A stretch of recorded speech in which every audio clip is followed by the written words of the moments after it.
Hi, I'm Olivia Martinez. I'm 28, living in San Francisco, and working as a software engineer. Calling it my best life might be a bit of a stretch, but hey, I'm managing. My apartment's got a view of the fog, and I can afford the occasional overpriced avocado toast. So there's that. But trust me, getting here wasn't exactly smooth sailing. Picture this. I'm 8 years old, rocking pigtails, when my dad, Michael, decides family life isn't his scene anymore. He packs up and takes off with a woman young enough to be his daughter.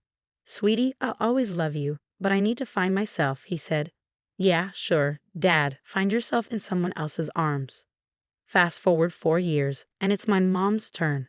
Sarah meets Mr. Moneybags and suddenly craves a fresh start. "Olivia, darling, you'll understand when you're older. This is for the best," she said, kissing me goodbye. The best for who, exactly? Thankfully, Grandma Elena stepped in, no questions asked. "Olivia, my sweet girl, we'll get through this together," she'd say, wrapping me in those warm, cinnamon-scented hugs that felt like home. Don't get me wrong, I'm doing okay. I've got a great job at Tech Corp, where I met my best friend Zoe. She was the one who finally convinced me to try therapy. "Girl, you've got more baggage than an airport carousel." "Time to unpack that," she said over our third glass of wine one night. So there I was, pouring my heart out to Dr. Patterson every Tuesday. "Olivia, how does your parents' abandonment make you feel?" He'd ask. "How do you think it makes me feel, Doc?" Like I just won America's Next Top Abandonment Story. Just when I thought I was getting a grip, life threw another curveball. Grandma Elena, the only real parent I ever had, passed away. I was crushed, drowning in grief and memories of cinnamon hugs. Then came the surprise. She'd left me a fortune, serious money, the kind that would make even a Silicon Valley CEO do a double take. And wouldn't you know it, suddenly my phone was buzzing with calls from two people I never thought I'd hear from again. "Olivia, sweetheart, it's your father. I heard about Elena. I think it's time we reconnected." "Darling, it's your mother. I'm so sorry about your grandmother. We should talk." Well, look who decided to crawl out of the woodwork. I guess a fat inheritance check was enough to jog their memories about having a daughter. Buckle up, folks, things were about to get interesting. So there I was, standing outside a fancy restaurant, questioning my sanity for agreeing to meet with Michael. Yeah, I'm calling him Michael now. Dad is a title you earn, and this guy cashed in his chips a long time ago. "Olivia, oh sweetheart, you look so grown up," he said, walking toward me with a woman who looked like a desperate housewife's extra on his arm and two mini Michaels trailing behind.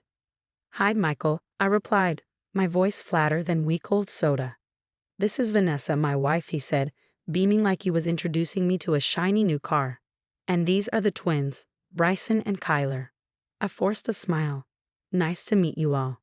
As we sat down, I couldn't help but notice Vanessa's designer everything. Her purse probably cost more than my monthly rent. "So Olivia," Michael started, his voice dripping with fake sincerity, "I heard about Elena. I'm so sorry. She was a good woman." "Yeah, she was the best," I replied, stabbing my salad like it had wronged me. "Funny how you remember her now."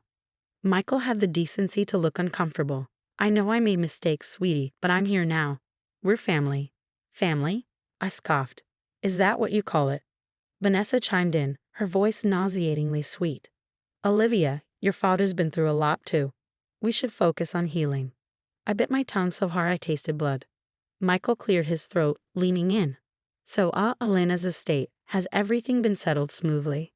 And there it was, the real reason for this little family reunion. "It's been handled," I said curtly. The rest of lunch was a blur of awkward small talk and thinly veiled questions about my finances. The next day, it was Sarah's turn. She picked a ritzy country club. Of course she did. "Darling," she exclaimed, air kissing my cheeks. "This is Robert, my husband."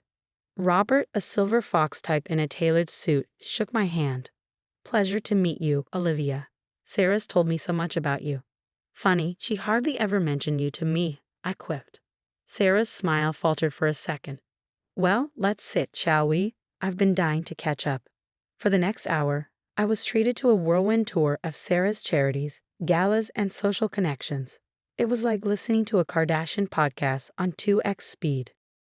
And then I said to the Duchess, Darling, that tiara is simply to die for, Sarah giggled, taking a sip of her champagne.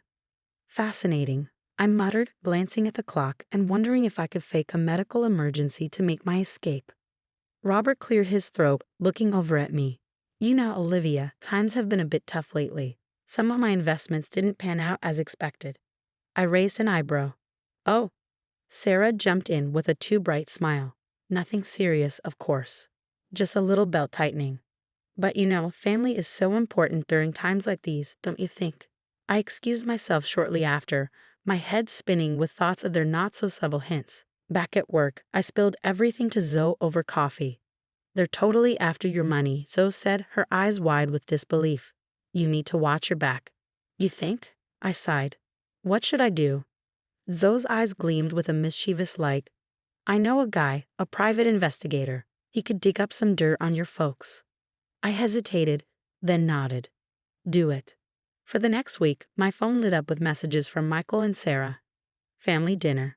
Let's go shopping. We have so much to catch up on. I was ignoring yet another text when I overheard a conversation in the break room that made my blood run cold.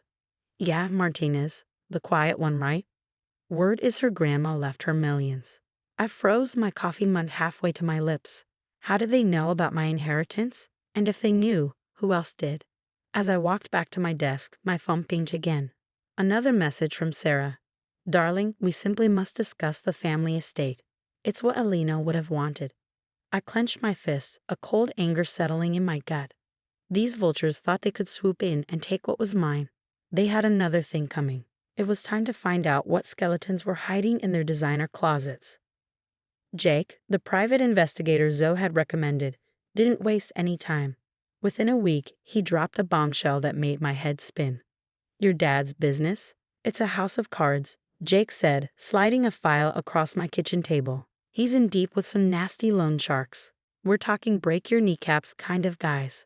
I flipped through the pages, my stomach twisting. And my mom. Jake grimaced.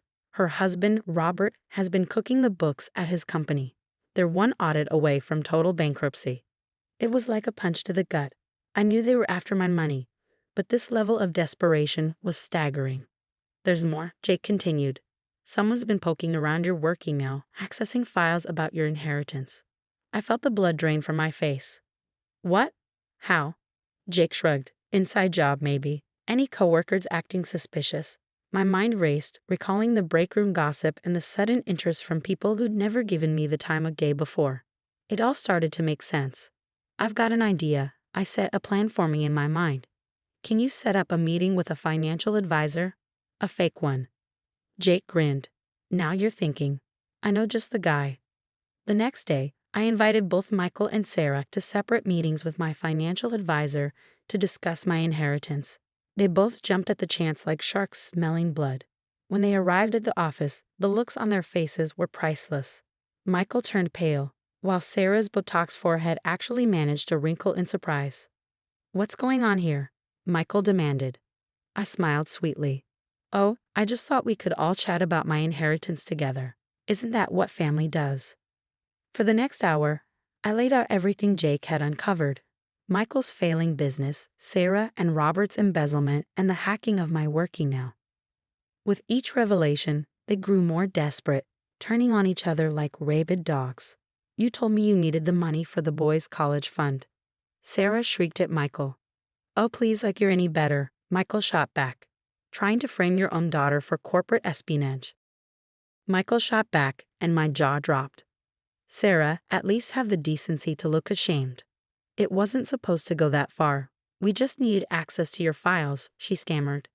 I stood up, shaking with rage. Get out, both of you, and don't ever contact me again. As they left, tails between their legs, I caught a glimpse of Jake in the corner, giving me a thumbs up. The entire confrontation had been recorded. The fallout was swift and brutal. My coworker Tim from accounting confessed to being bribed by Sarah for information about my finances. A few days later, Michael showed up at my apartment with the twins, trying to guilt me into helping him. Think of your brothers, Olivia. They need you, he pleaded. I slammed the door in his face. They needed a father who stuck around, not a deadbeat chasing money. Sarah's attempt to frame me for corporate espionage was the last straw. I needed a plan, and I needed it fast. We've got them by the balls, Zoe said as we pored over the evidence in my living room. Now we just need to squeeze. I nodded, cold determination settling over me. Let's end this once and for all. I wish I could say I felt bad about what I was about to do, but after everything they put me through, this was justice, pure and simple. First up, Robert's embezzlement.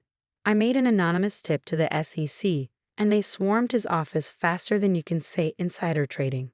Sarah, darling, I'm afraid there's been a terrible mistake. I overheard Robert shouting into his phone outside the SEC building. The only mistake was thinking they could mess with me and get away with it. As for Michael, well, let's just say his loan shark buddies got an interesting update on his whereabouts. Last I heard, he was spotted boarding a bus to Mexico, looking over his shoulder every 5 seconds. But the piece de resistance, that recorded confession, I handed it over to my company's legal team, and suddenly, all those whispers about corporate espionage dried up real quick. Olivia, we owe you one apology, my boss said, looking sheepish. And a substantial raise if you're interested. I smiled, but my mind was already elsewhere. It was time for a change. Actually, I said, I think I'm ready for a new challenge. So it was all in when I pitched her my idea, our own tech company. Girl, you're speaking my language. We used part of my inheritance to set up shop. But that wasn't all. Grandma Alina's house. I turned it into a shelter for kids who'd been abandoned or abused. It felt right, like she was still helping people even after she was gone. This place is going to change lives, Zoe said as we stood outside the newly renovated shelter. I nodded, feeling a lump in my throat. It already has. Standing by the window of my new office overlooking the San Francisco skyline, I felt a weight lift off my shoulders. The past was behind me. The future was mine for the taking. The story's over, but I've got a question for you. If you were in my shoes, would you have exposed your parents' schemes or given them another chance? Family is complicated, right? Drop your thoughts in the comments.